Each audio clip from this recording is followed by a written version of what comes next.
Well, hello, my name is Jason T. Ingram, also known as Fake Zappa. I'm a multimedia artist, and I'm also a peer, and if you know what that is in the context of mental health, that just means those of us living, working, suffering with cognitive disorders, mood disorders, whatever kind of mental illness. I'm sort of a moderate to low functioning where I didn't require a payee when I got on disability, but haven't worked a full-time job in 12, 13 years or so, and trying to get back to work. And I'm really becoming more of a self-care junkie. And it seems like a trend in mental health. And it's a good trend. It's just that what happens is that if someone's going for counseling and they're new at this, or maybe they've been discharged from a mental hospital or something, they need tools in order to take care of themselves. The problem is that that's only one part of your recovery. So they put them on medications and they teach them about self-care. But as far as that, though, peers need a lot more than that. And so there's a trend that, hey, if we just keep educating them, well, here's the thing, is that you can be educated until you know enough about self-care that you don't need to keep learning it, but it is important to learn it as well. And here's something that I don't hear a lot of people talk about, and that's taking a self-care day regularly, for the obvious reason that a lot of people don't have the luxury to be in an environment in their current lifestyle to enable them to take a whole day off where they do as little as possible, especially parents. And especially folks that work a full-time job and they spend their weekends or their days off trying to catch up on laundry and all the other stuff that they couldn't do because they're just plain exhausted. And then there's a spiritual aspect to it as well, and I'll probably get to that too. However, I want to focus on the secular aspect of the therapeutic value of a self-care day, not necessarily a Sabbath that you have to take on the exact same day every week, and that you have a set of rules that you're, for whatever reason, you might feel afraid to break those rules. So I'm just going to give this to you right now for free, is that the big rule is don't get caught up on rules, because the whole purpose of a self-care day is to relax and to recover and to do as little effort as possible. And when you're trying to focus on, well, I can't do this, or I need to be doing this and that and that and that, then that just adds more stress to your practice. It'll probably be pretty tricky at first, and it might sound like a bunch of rules, and the first several times that you take a self-care day, it might be hard to get into the discipline of it. But I've been doing these for years, and I can tell if I don't have a self-care day for 2 weeks, I start to suffer from exhaustion and panic attacks, and that can put me into depression or mania, and the mood swings can get pretty intense. And there has been times in my life where I really couldn't be alone for a whole day, and it was really hard for me to do that practice at times, and I had to get real creative. So here's the big thing, is that I like to call it a sleepy day. Some people call it a lazy day. And when I was growing up, though, we'd do something kind of similar, where we'd sit around in our pajamas and do as little as possible and watch TV and make pancakes. And we called it a slug day. We're going to have a slug day today. We're not going to go out and do shopping and all this kind of stuff. And some people might call it a lazy day, where, hey, it's okay to be lazy and all this.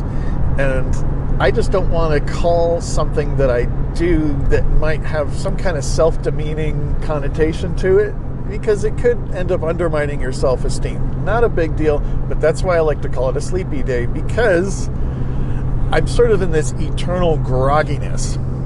And grogginess is something, if you live with mood disorders and anxiety and stuff like this, you know that you're just exhausted. Even waking up, you feel exhausted. It's really hard to get your motor running. It takes 2 to 3 hours for me to actually start doing tasks in a day. And a sleepy day is something where I'm in this groggy state of mind for the entire day. So one of the things that I like to do, and I don't really like to call them rules either, I just like to call them guidelines. And the guidelines are there to break. I just know that if I break my guidelines enough, that I'm not going to have a productive sleepy day. And then the next day, I might not be able to have the rest, the relaxation, and the energy that I need. So, a sleepy day is where I avoid caffeine and stimulants. Last time, though, I did have a couple of Diet Cokes because the grogginess was kind of getting me depressed. It was really hard, so I did have a little bit of caffeine. Sometimes I might make a cup or two of green tea, but I avoid coffee. And if I really crave coffee, I'll get myself, some fresh ground French press decaf with lots of cream, and it's just real relaxing and yummy because I'm usually a daily coffee drinker. And so the self-care day might sound too clinical, and one of the biggest problems that people have in taking a regular self-care day, and I really like to do it once a week. Occasionally, I'll do it every 4 days, every 8 or 9 days, according to my schedule and my needs. And it's really hard to tell people that you're taking a self-care day or you're taking a therapeutic day, because it might make you sound like you're some hyper spiritual, kind of better than everybody else sort of a thing. Well, aren't you special? You take a whole day just for yourself and you can't even call me and blah, blah, blah. And you will find there's some people that don't understand that. They won't respect it. And if you're around certain people, they might even want to, distract you away from your self-care, especially if they're needy people and they're relying on you on an emotional level. Those are the kinds of people you need to set boundaries with. And that's one of the hardest things, because you're going to get texts and phone calls and stuff like that. And you're going to have to say, hey, let's do this tomorrow. Let's talk about it tomorrow. And they might get offended because it's like, wait a minute, why do you need to take care of yourself for a whole day? I'm your best friend, or I'm this, or I'm that. Why don't you talk to me? So you might run into that, especially if people are relying on you, especially if you have kids. That's a whole nother thing. I've never had kids, and I started a discussion in one of the mental health Facebook groups, and I got some really good feedback on it, and this is what I posted. So it's best to get others to see how important it is to set boundaries, and really try to get them to respect that. Unless it's causing a lot of stress and taking away from your sleepy day, then try to find a compromise with that. I like to stay inside all day unless I can be alone in a stress-free environment. Sometimes, if I'm feeling antsy on a sleepy day, especially if I've had a week where I was really depressed and I spent a lot of time inside, and if it's nice out, then it's one of the most depressing things to do is to stay inside when it's sunny and nice out, because in Oregon, you don't get a lot of sunny days, especially in the Willamette Valley. It's kind of more like a rainforest. So if it's a nice day, I'll take my bike out on the bike trail, which isn't too far from where my house was, and I'll take 3 or 4 hours and take a nice leisurely bike ride, put in my headphones, listen to some nice music. However, most people don't have the luxury of taking a bicycle a couple of blocks and getting an off-road bike trail that you can take for 15 miles. Or if somebody has the strength to do something like that as well. But that can be very therapeutic, just as long as there's not a lot of traffic, not a lot of stressors. And if you have a chance of running into people where you feel unsafe, that's the biggest thing. Go somewhere where you feel safe. And if it means, finding a place where, it's really hard for most people to say, hey, I'm just going to drive out to a cabin and spend my sleepy day out there. Most people don't have those kind of resources. So one of the things I like to do, mostly stay inside or stay in the bedroom as much as you can. Even stay in bed the whole time, especially if you got streaming media and you got a serial show that you want to get into, or you want to catch up on a show you're watching on Netflix or something like that. And I don't like the term binge watch, because that just connotates some type of addictive behavior. And the whole point of this is to be leisurely, to get your mind distracted, so you're not thinking about the next week, you're not trying to plan, you're not trying to do this. And if you do have an idea of something that needs to be on your shopping list or your to-do list, just don't hesitate to put it on your list, and then put your list away. because you're going to go the next day, oh, after my sleepy day, I got to write this stuff on my list, or I got to remember it. Well, sometimes the best thing to do is to write it down so you don't have to remember it. And then you can get your mind clear to focus on whatever it is that you're watching on TV or movies, or you're doing rental movies, or like I said, streaming media or something like that. It's more therapeutic for a lot of people because vegging out does have some harm involved in it when you're watching, especially if you're watching shows that have any violence or anything in it that might be stressors. Especially don't go watch a bunch of horror movies or something like that, unless, of course, for some reason that's therapeutic for you. And I like to watch documentaries. In fact, they're so boring I can fall asleep to them. Sometimes I'll be watching, like, my favorite streaming media is Curiosity Stream, and sometimes it'll go on autoplay and it'll play like 2 or 3 hours of documentaries, and I'll sleep through the whole thing, and I'll wake up and maybe I'll learn something. And they're boring enough to where I listen to a lot of David Attenborough, and his voice can be soothing after a while.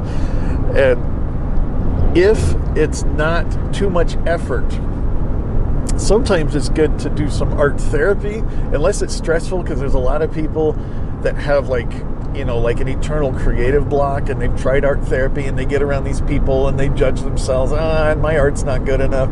Then don't do art therapy. But especially if you're going to do art therapy and you're not going to show anybody what you're doing, and if it makes you feel better and it helps you express yourself and it helps pass the time, then do it. And then rip it up or burn it or something like that. Journaling is good, of course, unless it's taking too much effort to do it, or unless it's triggering to write some stuff down. Or sometimes if you've had a rough week, when you write it down, it gets out of your head and gets on paper, and then you can look at it and it's like, I guess that's not so bad. And it sort of disconnects you from the things that you've been going through. And so journaling can be good, but sometimes you don't even have the energy to pick up a pencil or a pen because you're so groggy and you can't focus. Or you can dictate a journal. If you've had like so many things happen that week and you want to record it on your phone or some other recording device, maybe write it down later. Just get it out so it's out of your head and you don't even have to review it later. Just get it out, and it's very therapeutic. And then there's a lot of other self-care things like crafts and knitting and whatever it is that you're good at that doesn't take a lot of prep work, that doesn't take a lot of cleaning afterwards. Like, you don't want to do a big painting project that's going to take a lot of cleaning brushes and stuff like that. I don't like to do big painting projects on my sleepy day. Sometimes I do. I just have to weigh out, okay, how much work is this? And how much work am I going to allow myself to do on a sleepy day? Which is why I don't like to do cleaning projects. Some people, it's therapeutic for them to clean. It doesn't feel like effort. It feels good. It feels satisfying. It's just that I wouldn't recommend it for a sleepy day unless somebody's unusual and it's very healing for them to do like big cleaning projects or something like that. It's really good to be alone. Some people don't have the luxury of that. I'm partnered now, and so I don't shut him out all day. And there's sometimes when I like to hang out with him because he's just a real calming presence most of the time. And occasionally I might talk to a friend or something like that, just as long as it's not going to be a stressor. And if things do get stressful, like, hey, I've got to go, let's talk about this later or something like that. So I keep my phone on Do Not Disturb, and there's also settings on there, like if you have a loved one and they're in your contacts list, or for instance, like on an iPhone, you can have it where if anybody calls twice within a minute, it'll ring. And so if you let people know, hey, my phone is on Do Not Disturb, don't call me unless it's an emergency. And if you do, make sure to call twice within a minute, and then it'll come through. But I don't even like to check my phone, especially my email, my messages, social media, especially Facebook. Yeah. And so Yeah, Facebook can be really triggering because you never know what's going to come up in your news feed. And some people like to post a picture of a dog that's been beaten up or something like that. And you just never know, especially when you're watching television. A commercial might come on, the news might come on, a news alert or something like that. And sometimes putting your phone on silence, it might vibrate, and still that might bother you or might distract you or something like that. So, sometimes I will get as much as 12 hours of sleep. I'll get maybe 7 or 8 hours at night, and then I'll take a nap or two, and it'll be a lot of sleep, and it feels really good. And the big thing is not to feel guilty about that.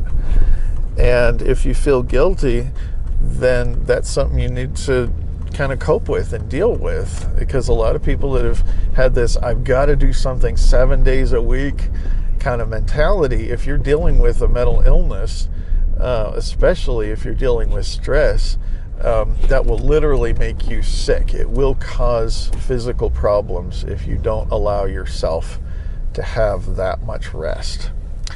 So there's other stuff too, is just practicing an attitude of mindfulness, not necessarily doing silent meditation. A lot of people can't do that. It's a skill, it's a developed skill, and you just don't sit down and try it and experiment it unless you're good at it, unless it's healthy and it helps you. But most people, they don't find it healthy unless they learn a lot about it, unless they have groups that they're with and other people they can practice with, and especially if they're doing movement meditation or something like that, which is great, because it's not just a silent thing where you're trying to do nothing and clear your mind. You're actually focusing on your movements and your breathing, whether you call it qigong or something like that. Just make sure it doesn't upset your belief system. And in the context of your belief system, you can find meditation practices that won't spook you and freak you out. The other thing is that sometimes doing a movement meditation practice, if you're really, really groggy, that can feel like a lot of effort, and that could actually take away from your practice.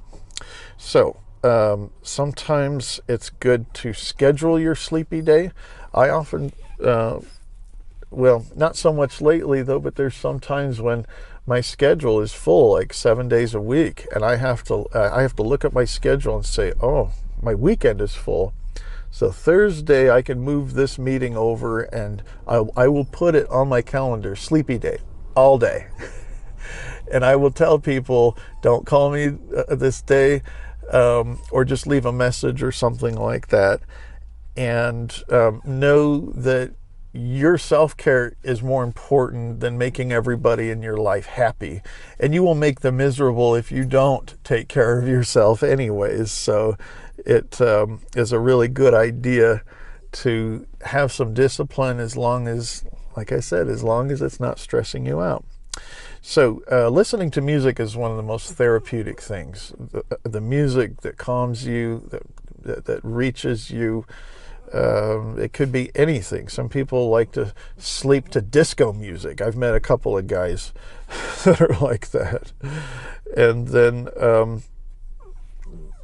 let's see here.